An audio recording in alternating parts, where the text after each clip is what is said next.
So we've been in the process of trying to downsize at our house the past few weeks. And so what we did is, we're selling stuff online and kind of the, digital garage sale, so to speak. And so we had somebody said, hey, I definitely want that item. It was a couch, as a matter of fact. So I'm going to be over there at 1 o'clock to pick it up. And so now I was running around like crazy, but I know this couch, it's a metal framed couch and this thing's heavy. So Lisa wanted me there to help carry it. But I'm running around. I've got so much I'm doing that day, going from thing to thing to thing. But sure enough, I even forgot. She had to remind me, are you heading over here? But I got over there just in time, right at 1 o'clock. Come to find out, they had already texted that they weren't going to be there till like 1:10. Okay, no big deal. I can wait till 1:10.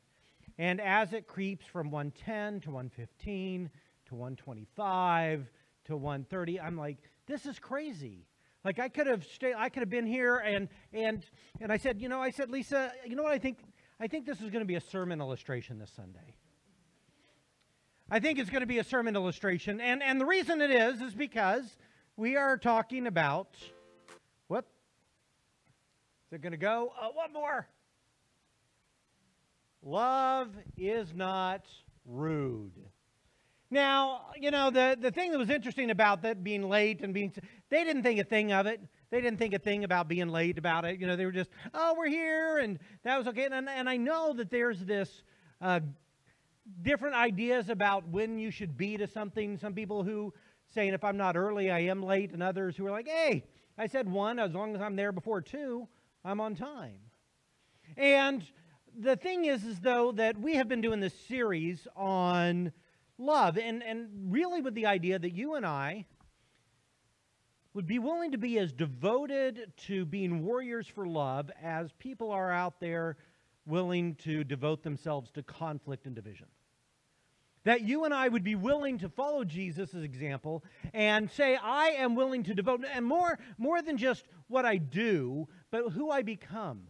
That I am willing to become more like Jesus and be more loving. And so as we are dealing with this, we're going to deal with the definition.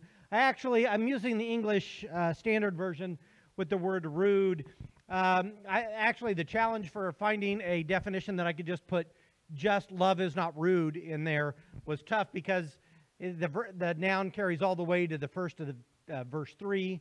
And the translations are different. NIV says dishonor, which both of them, I think, really contain that central idea of why this one is really hard for me to talk about.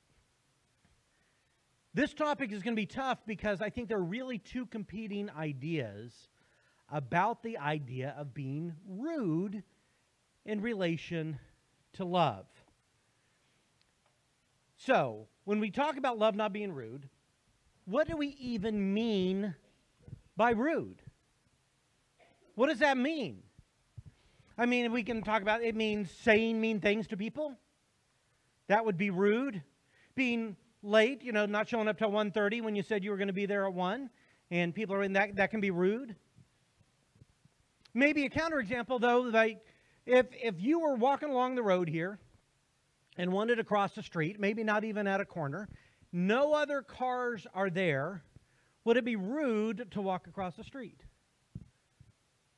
Maybe illegal, but I'm guessing we wouldn't say it's rude. But I heard a story by a guy, Michael Munger, I'd be really impressed if anybody knew who this guy was. He's a professor at Duke University, and he was telling a story when he was over in Germany. And he was crossing the street. There were no cars coming. There was nothing going. And he just crossed the street anyway, and this old woman in German starts beating him with her stick, calling him a child murderer. And as he began to talk to her and find out what's going on, it's funny because this guy, you don't know him, so you haven't seen him, he's huge. He's like 6-something and football player-esque type, and this little old lady like beating him, calling him a child murderer. And as he finds out, because in Germany the idea is if you cross the street without using the light, not at the crosswalk, you do that, a child might see you, not be able to distinguish when they could or couldn't go. They would end up crossing the street sometime and getting killed, and it would be your fault, you child murderer. So for him, in that context, it was rude.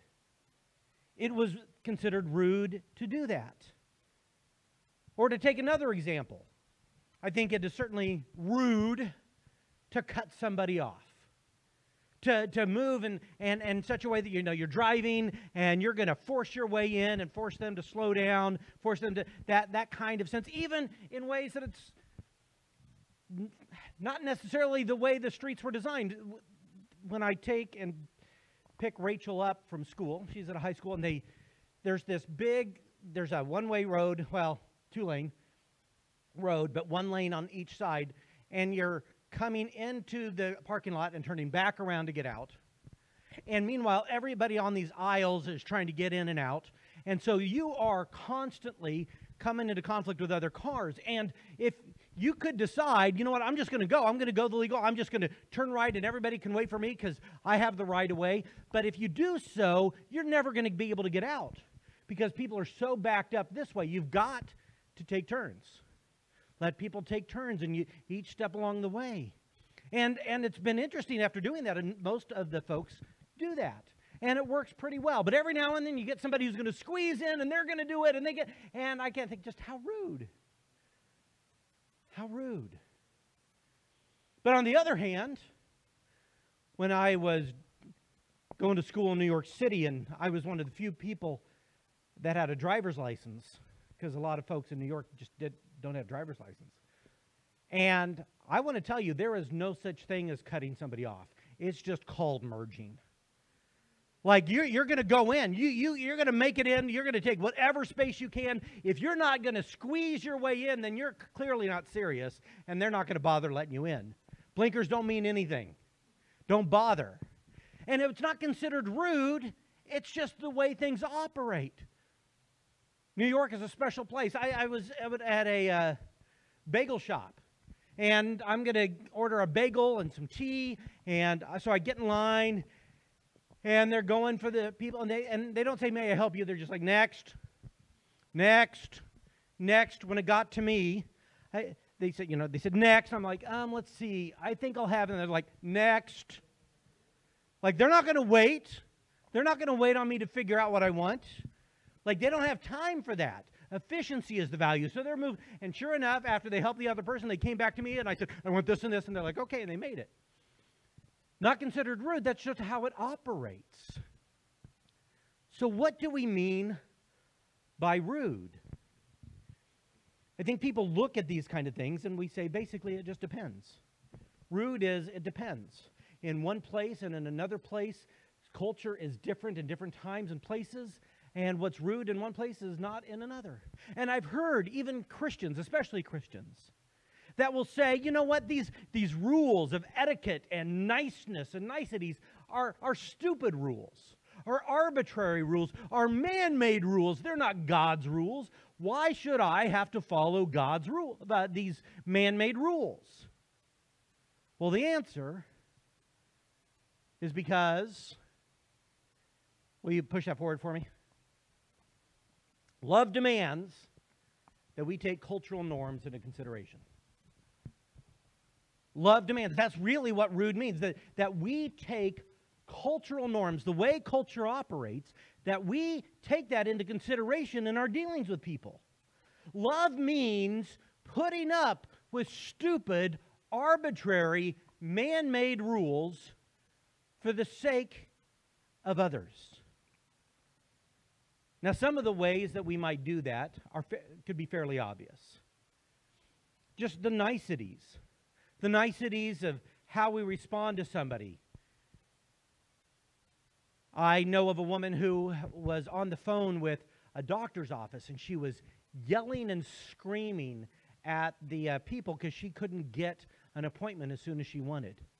She was yelling and screaming at these people. And when she hung up, her daughter asked her, said, wait, why did you treat them like that? Why were you yelling? And her response was, oh, I find I get things done a lot better if I do that. Now, I think that's fairly obvious for most of us. That's not loving. That's clearly rude and unloving. But there's a level of just living up to those niceties, to be the kind of person that, is just saying please and thank you. And one of my favorite examples is a story of a guy who tweeted with a live shot of his grandmother's Google search. Let's see if I can get that up here. Will you hit it forward for me? He's like, OMG, open my Nan's laptop, and when she's Googled something, she puts please and thank you. I don't know if you can read that, but it says, please translate these Roman numerals, MCM, XCV, thank you. And he tweeted that. And I don't know, it kind of viral at the time. I don't know if you can see that. There's like 44,000 likes on this guy's tweet. And because she was just putting please and thank you. And the thing that was really fun about the response, will you go forward again for me?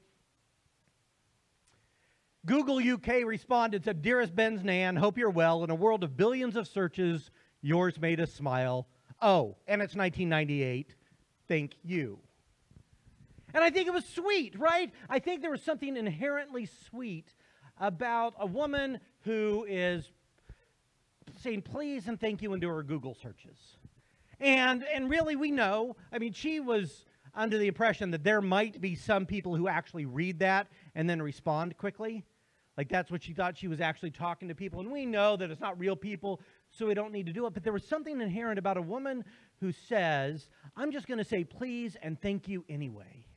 And how sweet that is, so much so that billions of searches, it got viral, it became important. Google thought it made them smile. Why? Because somebody did some small way, went out of their way to be nice. And I think it can matter. Those kind of niceties on a very obvious level, saying I have a relatively low-cost way of being considerate of other people. But maybe a bigger step would be when it's not so low cost. That we can live in these kind of nice ways by just submitting to rules we don't really want to. I mean, how many arguments have I had with our kids about dressing appropriately? Not necessarily that, but just saying, no, that's not what you would wear to this kind of thing. And the response, but why? What does it matter? Why can't I just dress the way I want? And to say, well, I mean, I can't explain it to you other part than just saying culturally, that's not necessarily the clothing you'd wear to this kind of event. It's not necessarily that the clothes are bad. In other circumstances, they might be okay. But, we're going to dress up for a wedding. We are going to, wear a collared shirt to an interview. We have different clothes to dress appropriately, even if it doesn't make sense, to speak kindly. How about even language manipulation? I remember as a young kid being at Grandma's house, and I wasn't allowed to say dang it.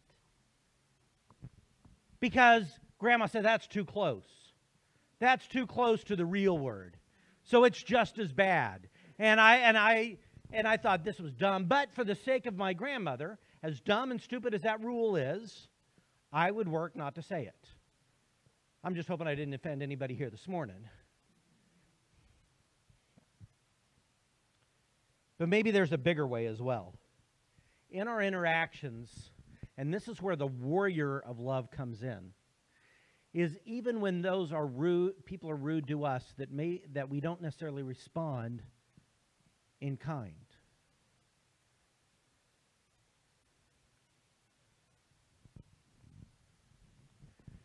About to tell a story, and well, here, okay, so I'll just tell it. So I was at a pastors meeting this past July. Well, not just pastors, it was Northwest Yearly meeting.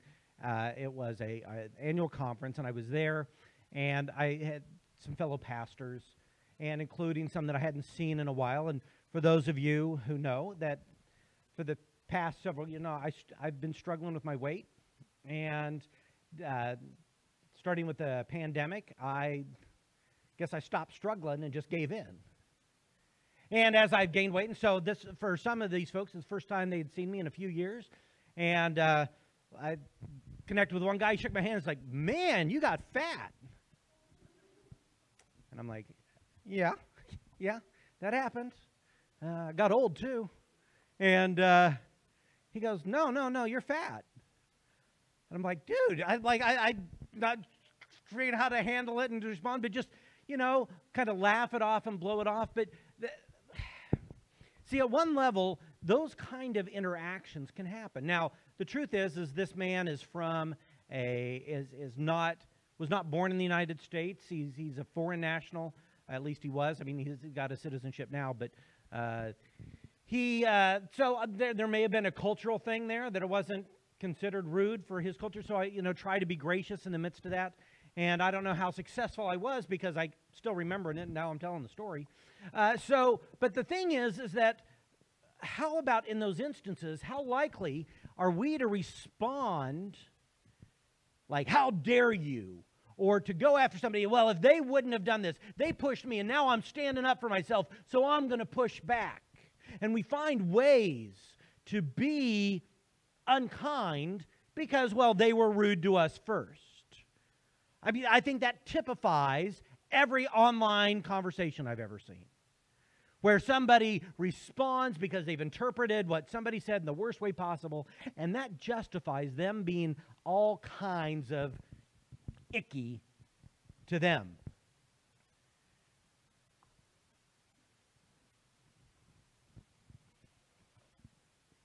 Why would God even add this about love being not rude in the list of things? And we're always on shaky ground when we try to imagine why God did something.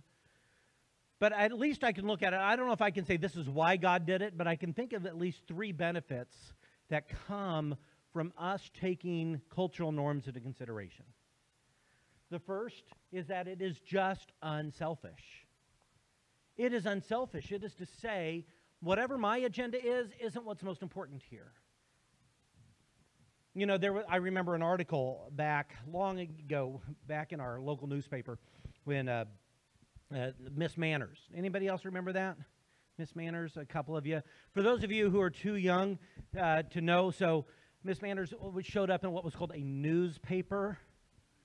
It came to your house and had all kinds of articles, kind of like a paper version of a website, and it had a morning edition and sometimes an evening edition.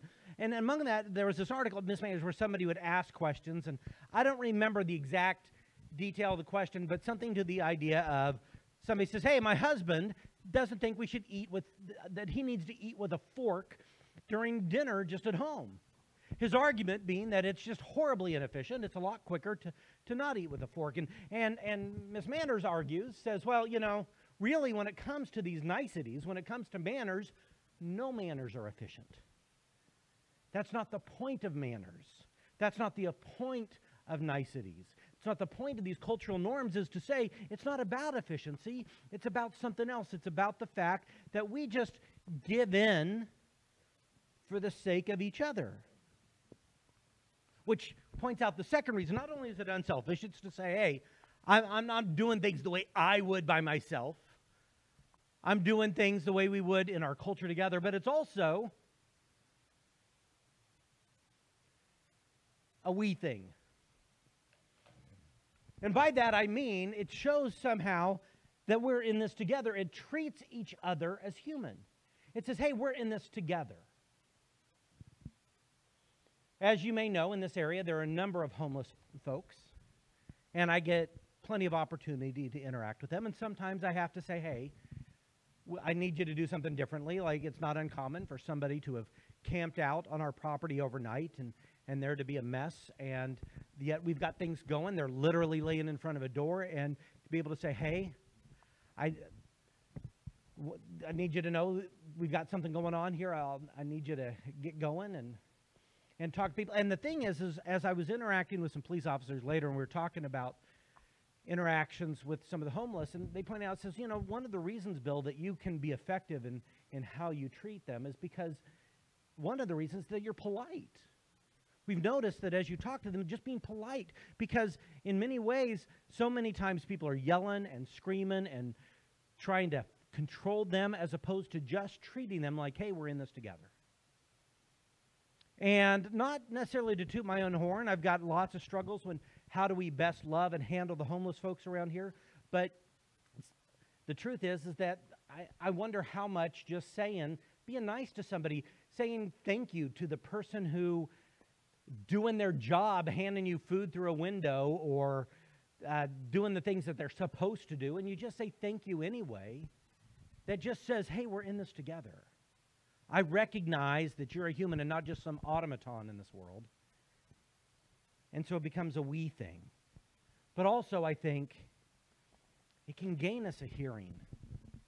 I mean, why should I sublimate my agenda of efficiency, or my agenda to be an authentic me, or my agenda to shock people? Like, why should I sublimate my agenda to these stupid cultural norms?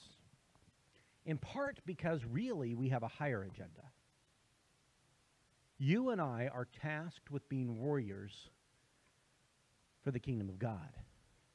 To be able to say that, and to gain a hearing that people are much more likely to hear us talk about the love of Jesus if we're kind. And kindness being a cultural issue. So if we are kind, we've got a lot better chance of being able to tell people about Jesus. We've got a lot better chance of letting them know that God loves them, because in some small way that they're used to hearing, they hear that a little bit that we love them too. Matter of fact, Ephesians 4:29, do not let any unwholesome talk come out of your mouths, but only what's helpful for building others up according to their needs, that it may benefit those who listen. We are speaking with an idea to help build others up. We have a deeper agenda. So, for some of you, that whole point, that whole thing that I just said is so obvious. You're like, what are we talking about? Of course we're going to be kind. However, I have to tell you, the reason this is difficult for me to talk about is because there's a competing truth. There's a whole other side to this. And the other side is specifically that sometimes love demands that we love more than we follow cultural norms. As I have talked and argued with people who say, well, but we don't always have to just follow what the world does. We need to do things differently. And sometimes that's true. Matter of fact, here is a prime example. On reaching Jerusalem, Jesus entered the temple courts and began driving out those who were buying and selling there. He overturned the tables of the money changers and the benches of those selling doves, and would not allow anyone to carry merchandise through the temple courts. And as he taught them, he said, is it not written, my house will be called a house of prayer for all nations?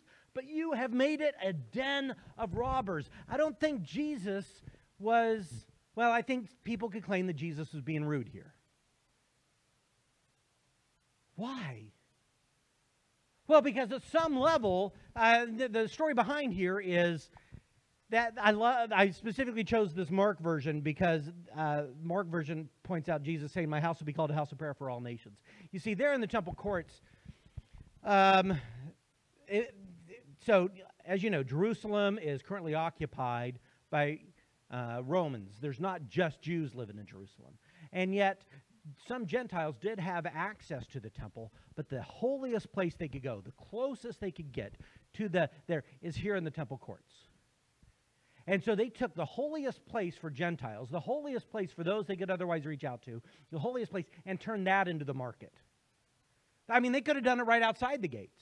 They could have done it outside and saying, hey, if you need to buy, you need to change money so that you can give the temple tax, you need to change so that you can get the sacrifice that you need. We'll do that outside, but we took the holiest place, the place that was meant for a place of worship, and turned it into a place of business. And he was annoyed. He was upset. And he was kind of rude about it.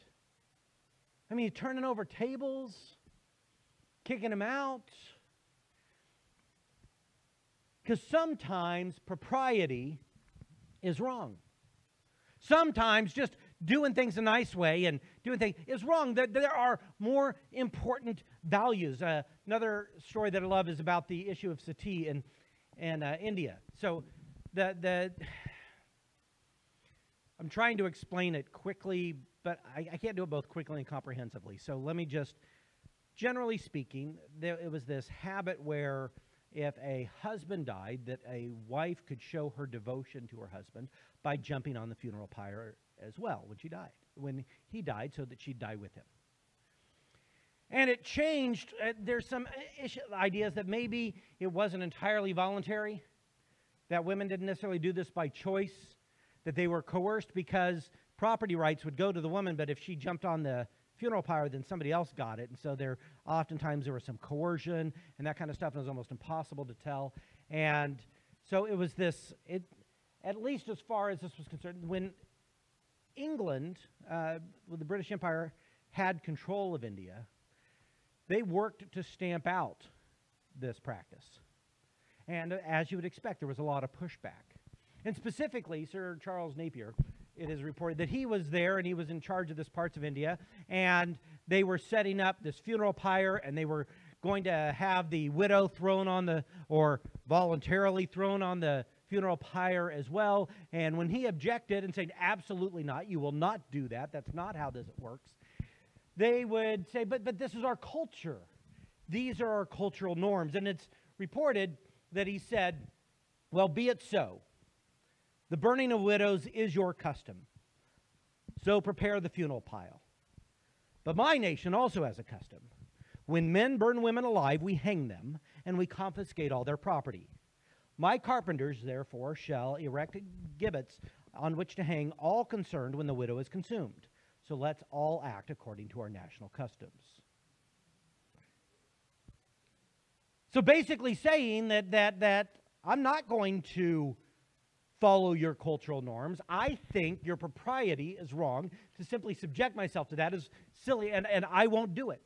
There is something that demands a higher value than just following your cultural norms. I think that certainly can matter in terms of the civil rights movement. If you look at Martin Luther King Jr.'s letter from Birmingham jail, that as he's talking about that letter, that he's saying, arguing against those who say, well, let's do it a little nicer way, and let's be a little calmer, and he's saying, no, now's not the time. We've got these bigger issues. Jesus talking to a Samaritan woman at the well. He wasn't supposed to be talking to a Samaritan woman. That wasn't proper, but he did it anyway. Because sometimes we need to do things against propriety. So how do we decide? At any given instance, how do we decide? And my answer is, I have no clue. I don't really know. I mean, that's why this is talked about, because I think any given issue we're going to be able to argue about. Any given thing. Like I said, I've argued with my kids all the time. And not that they're trying to push the envelope necessarily, but just because there's a whole bunch of different stuff going on. What's proper, what's not, how do we handle this? And as I look at this, it's complicated by even a third factor, and that is culture changes all the time. What used to be inappropriate is now okay and now expected. I remember reading about how many women in the 30s in Christian churches were really struggling with the idea that people were wearing makeup. Because prior to that, Christian women didn't wear makeup. That was for, a different kind of woman. But now nobody would have a single problem with it at all. And matter of fact, it may be considered honoring. So what do you do with culture shifts, and culture is different here and there, and the culture my kids are growing up in, especially with their peers, is different than the culture I have, yet we're interacting between them and what's appropriate. And it's so complicated and it's so crazy, I don't have an easy answer for you. I can't tell you in any given instance, but I think what I can share with you is these biblical principles, and at least have 3 questions to ask. If you find yourself pushing up against cultural norms, if you find yourself like, I don't want to follow these, this seems dumb, this seems stupid, I don't know if I should or not, maybe there are 3 questions we can ask. The first, is this annoying or is it evil? Like, as I am struggling with it, is it something evil? Is there definitely something evil happening, or is it just annoying? If I find it annoying, put up with it. If I find it annoying, then I can deal with annoying, and I need to just suck it up and be better. Versus evil. Evil's where real harm is occurring, where people are being pushed away from the Lord, where things are going sour. Secondly, Is this for my sake or for Christ's? Is it really about, am I wanting to push against this cultural norm because something God has really had for me, or is it because I just want what I want? But here's what's dangerous about that question. I don't know about you, but I found myself to be pretty adept at making sure that whatever I want is also what Jesus wants.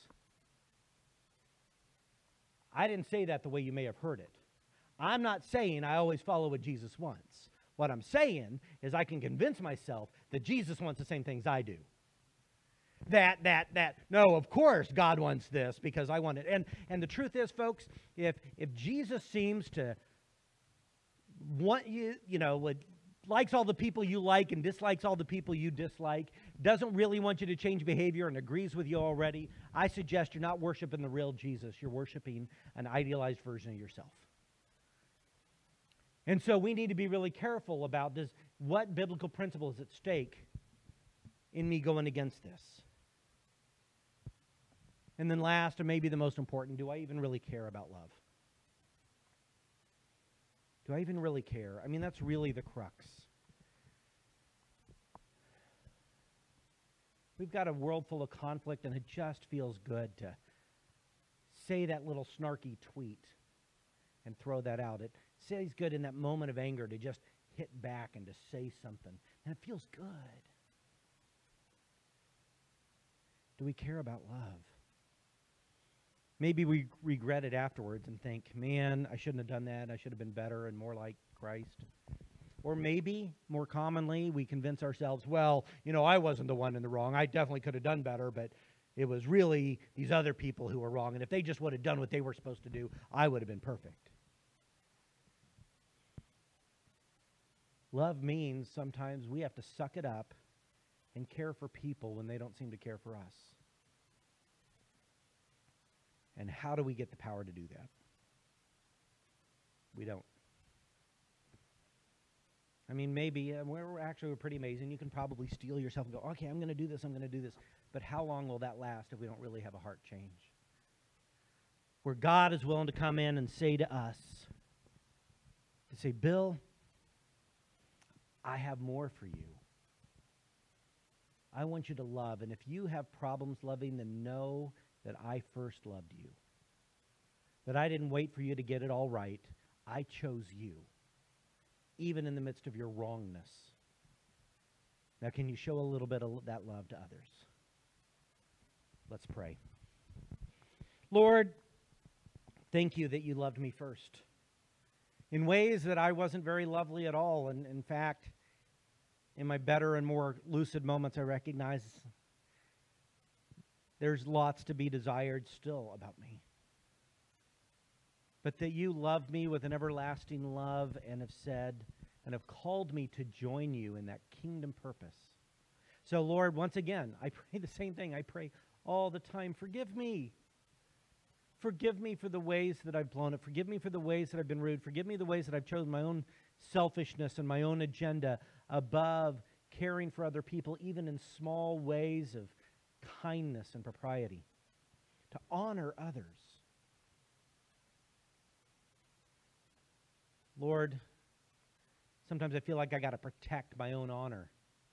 I got to protect it against all those who would otherwise be rude to me. And so, Lord, as best as I can, I trade in that role and ask you to be that role. For you, to look for my honor from you.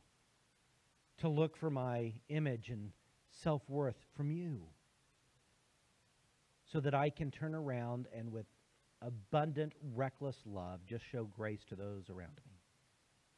To those I'm driving with, to those I'm living with, to those I'm working with, to those I'm going to school with, to those I'm in church with, Lord, that I would just be gracious and kind and loving. In Jesus' name, amen. Let's have folks.